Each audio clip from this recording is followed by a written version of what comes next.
Hi, I'm the Reverend Dr. John Griffiths. And look, I'm really passionate about the Bible. In particular, look, I love the whole Bible, but I'm really passionate about Luke Acts. And in this video, I'm going to give you 3 interpretive keys to dive deeper into the Gospel of Luke.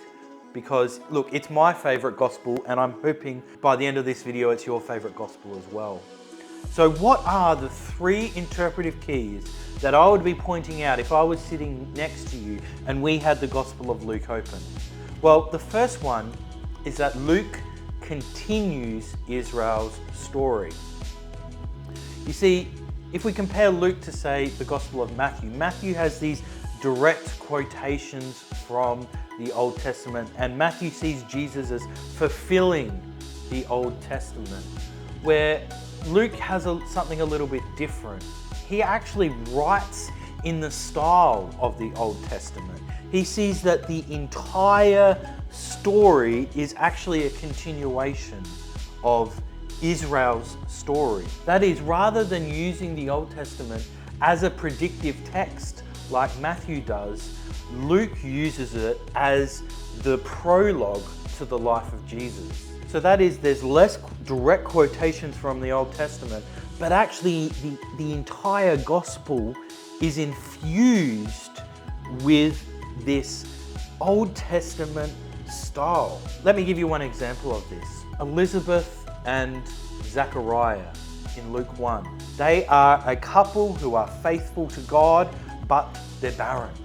Now, when we look at this and we see an old couple who are barren, we automatically think of Abraham and Sarah. But Elizabeth and Zachariah don't just represent Abraham and Sarah, because there's other women in the Old Testament who are likewise barren.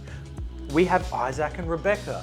We have Hannah and Hannah's husband, who ultimately give birth to Samuel. Right. We have numerous people in the Old Testament that are barren. And so setting up Elizabeth and Zachariah as old and barren, it doesn't fulfill anything from the Old Testament, but it sets them up as a biblical figure like Abraham and Sarah. Now, what's interesting is that Zachariah and Elizabeth are also described as being blameless and righteous before God. Now, there's actually other people who are called blameless and righteous before God, 2 in particular, that is Noah and that is Job. So again, when we're looking at Zachariah and Elizabeth, we've got to realize that it's not just a one-to-one type. Zachariah and Elizabeth fulfill X. Rather, they're set up in a style that they're like other biblical characters, because the entire narrative is a continuation of the Old Testament story. Now, the second interpretive key that I would be pointing out to you, and this is perhaps my favorite, is that Luke's understanding of salvation is just so radically different from Mark and from Matthew, that Luke has a holistic understanding of salvation. That is, maybe Mark and Matthew and John are interested in how salvation comes about, whereas Luke is more interested in describing what salvation is, more interested in describing the quality of salvation. And in particular, there's 4 things that Luke emphasizes in his depiction of salvation. Now, the first is that salvation for Luke is economic. When Jesus in Luke 4 stands up in Nazareth and says, "The Spirit of the Lord is upon me to bring the good news to the poor." You see, Jesus' message of salvation, although it's for everyone, is focused, it's concentrated on the poor. And we actually see this throughout the rest of the gospel, because in Luke, one of the unique elements in Luke that's not found in the other gospels is that Luke has these economic parables. The parable of the rich fool, the parable of the rich one and Lazarus, the parable of the shrewd manager. These are all parables that are unique to Luke, right? Because Luke is interested in how your salvation affects the way you use money. So salvation has an economic element in Luke's gospel. We should also note that salvation in Luke's gospel is physical. When Jesus heals someone in Luke's gospel, our English translations say, "Your faith has healed you."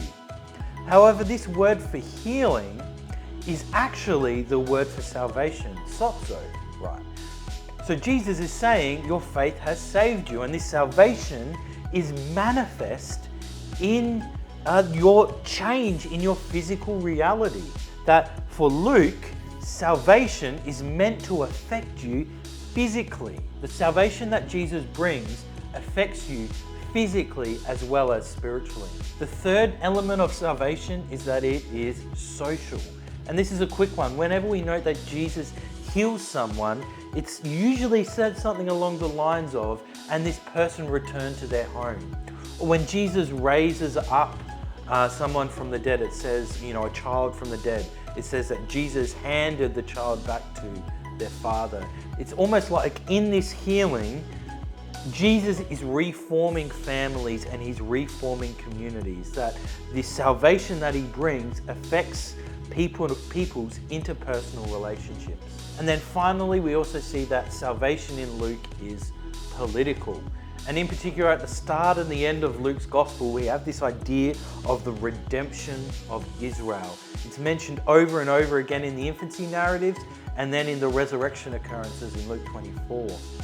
And this shows us that Jesus is interested not in just the religious sphere, but also the political sphere.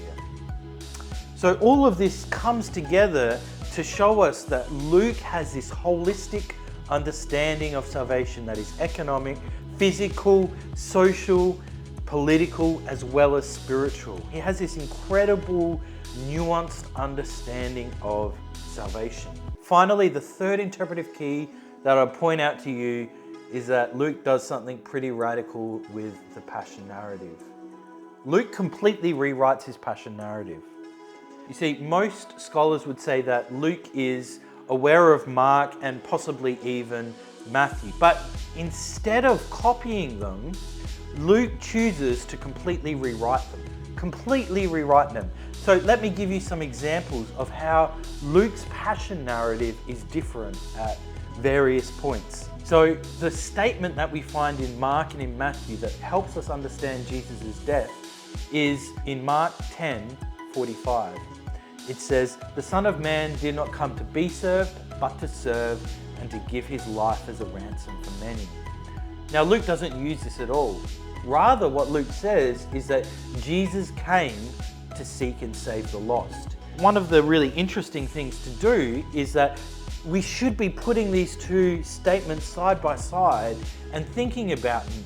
Luke definitely knows this statement, so why does he not use it, and why does he choose to rewrite it? We also see that there's different phrasing around the Last Supper, around in particular what Jesus says about the cup. We also see that Jesus has different final words in Luke's Gospels. Rather than the cry of desperation, my God, why have you forsaken me?" Jesus in Luke's Gospel says, "Father, into your hands I commit my spirit." And again, we're meant to reflect on, okay, how does this change our understanding of Jesus' death? We see that there's things that are added into the Passion narrative. So this statement, "Father, forgive them, for they do not know what they're doing," not found in any other gospel. This is a unique thing that Luke has added to this gospel. Or the story about these two robbers on the cross and Jesus saying to the repentant robber, "Today you'll be with me in paradise." Not found in any other gospel. Unique to Luke's gospel. And then we also see that Luke removes things. So for instance, in Luke's Passion narrative, Jesus isn't beaten or whipped before the cross. He's sentenced and then he goes straight to the cross. He goes straight to the place of the skull and is crucified. So this shows us that Luke is trying to perhaps complement the other Passion narratives and provide greater depth and nuance around Jesus' death on the cross. So as you're reading Luke's Passion narrative, I would encourage you to be aware of how it differs from, in particular, Mark and Matthew, and what this indicates about Luke's theology. So, if we were sitting together, these are the 3 interpretive keys that I'll be pointing out to you. Hey, if you enjoyed this video, I'd encourage you to click like, leave a comment, and if you want to see more of my videos on the Gospels, hit the subscribe button.